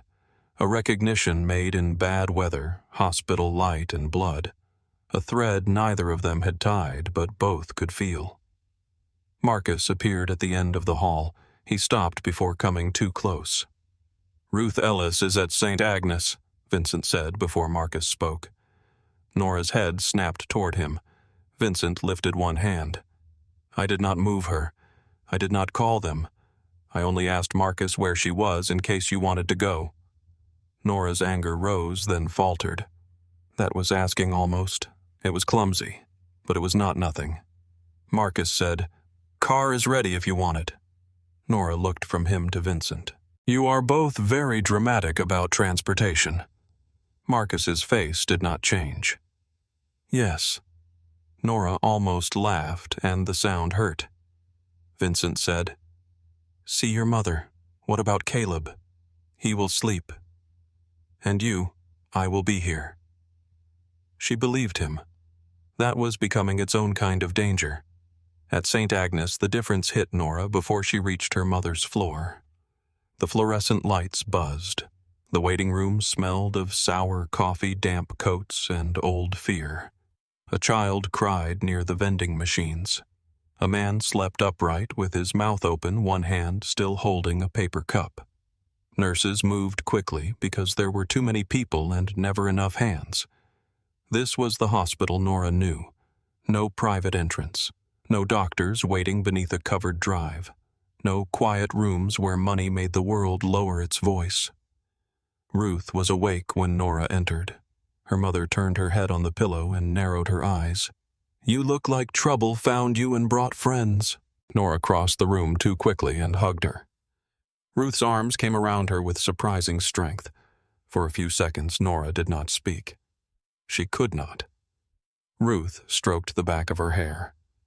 Well, she said softly, that bad. Nora pulled back and sat beside the bed. I am okay. Try again. Nora looked at her mother's face, at the tired eyes that had always seen through her, at the hand resting against the blanket with an IV taped to the skin. She wanted to lie. She wanted to protect Ruth from everything. From Vincent, from Caleb, from Preston, from the alley, from the truth that danger had touched her life and might not be finished. But she thought of Caleb saying, You are supposed to be my dad. She thought of truth people could survive. I found a boy hurt behind the restaurant, Nora said. Ruth's face changed. A boy? He is alive. Thank God. Nora nodded. His father is Vincent Cole. Ruth went still. There were names even sick women in hospital beds knew. Nora. I know. No, Ruth said. You do not. Men like that do not enter lives. They take up residence. He did not hurt me. That is not the only way dangerous men hurt women. Nora looked down. Ruth reached for her hand. Baby, look at me. Nora did. If he offers help, you make sure it is help, not a hook. The words pressed into Nora's chest. He already offered without offering. Then he is practiced. He asked tonight. Ruth studied her. That matters to you. Yes. Does it matter enough? I do not know. Ruth leaned back, tired from the conversation, but unwilling to release it. Gratitude can look like love when you are exhausted. I know. Fear can too. Nora swallowed. I know that too. Ruth's eyes softened. And sometimes love comes wearing the face of trouble because life has a poor sense of humor. Despite everything, Nora smiled. Ruth squeezed her fingers. Just do not be tired when you choose. Nora bowed her head over their joined hands. I am always tired. Then wait. The word was gentle, firm, a door she did not have to walk through yet. Nora stayed until Ruth fell asleep. She adjusted the blanket, checked the water cup, and sat for a long time listening to the hospital noise around them. When she finally stepped into the hall, Marcus was waiting near the elevators. He looked too large for the corridor and too patient for a man who carried weapons under his coat. Nora stopped. How long have you been there? Long enough. That is not comforting. I am learning that. She studied him. Did Vincent tell you to stand there? He told me to make sure you had a ride if you wanted one.